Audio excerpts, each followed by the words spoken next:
Hello everybody, ఈ వీడియోలో వచ్చేసి మనం నందవరంలో ఉన్న చౌడేశ్వరి టెంపుల్ గురించి తెలుసుకున్నాం. సో ఈ టెంపుల్లో ఎంట్రన్స్ అనేది మనకి 4 సైడ్ ఉంటుంది, అంటే 4 గాలి గోపురాలు ఉంటాయి. సో ఎటు సైడ్ నుంచి అయినా వెళ్ళొచ్చు. సో మనం ఒక సైడ్ నుంచి ఎంటర్ అవుతున్నాము. So enter into temple. So టెంపుల్లో ఎంటర్ అయిన వెంటనే మనకి ఆ టెంపుల్లో స్టార్టింగ్లో వచ్చేసి ఫస్ట్ ఆఫ్ ఆల్ మనకి ఒక త్రిశూలం అనేది కనిపిస్తుంది, అమ్మవారి త్రిశూలం. సో అమ్మవారి త్రిశూలం అయిన వెంటనే మళ్ళీ గుడి సైడ్ రైట్ సైడ్కి వెళ్తే మనకి ఆ రైట్ సైడ్లో సంతాన వృక్షం అని ఉంటుంది. అయితే చిల్డ్రన్స్ కావాలనుకుంటారో అక్కడ ఉయ్యాల కడుతుంటారు. అలా కడితే సంతానం వస్తుంది. ఇక్కడ మనం ఏదైతే చూస్తున్నామో అమ్మవారి యొక్క ప్రతిబింబం.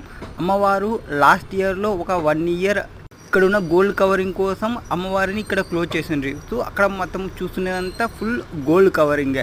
So inside and outside కూడా గోల్డ్ కవరింగే ఉంటుంది ఇక్కడ చౌడేశ్వరి టెంపుల్లో. ఆడున్నామా మన ఇప్పుడు ఆడున్నాం చెప్పమా.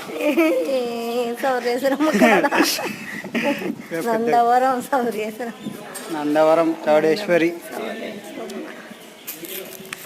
ఆ వీడియోలో కావాలనుకుంటున్నా వాళ్ళు మాకు సంబంధం లేని వాళ్ళు వాళ్ళంతా.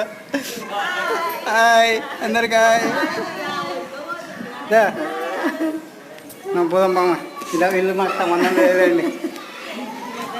ఈ టెంపుల్కి ఇంకొక పేరు వచ్చేసి సాక్షి మాత, శ్రీ చౌడేశ్వరి టెంపుల్కి. సో ఇక్కడ కాశీ నుంచి వచ్చి ఇక్కడ వెలిచారని చెప్తారు.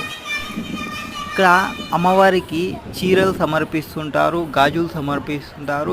చీరలు సమర్పించే వాళ్ళు అలా మనం ఇప్పుడు చూస్తున్నది అమ్మవారి యొక్క ప్రతిబింబం అన్నమాట. సో అమ్మవారు కాశీ నుండి సాక్ష్యం చెప్పడానికి వచ్చినప్పుడు ఇక్కడే వెలిచారు, ఈ గృహ నుంచి వచ్చారని చెప్తారు. అమ్మవారి యొక్క త్రిశూలం శ్రీ చౌడేశ్వరి దేవికి జై. శ్రీ చౌడేశ్వరి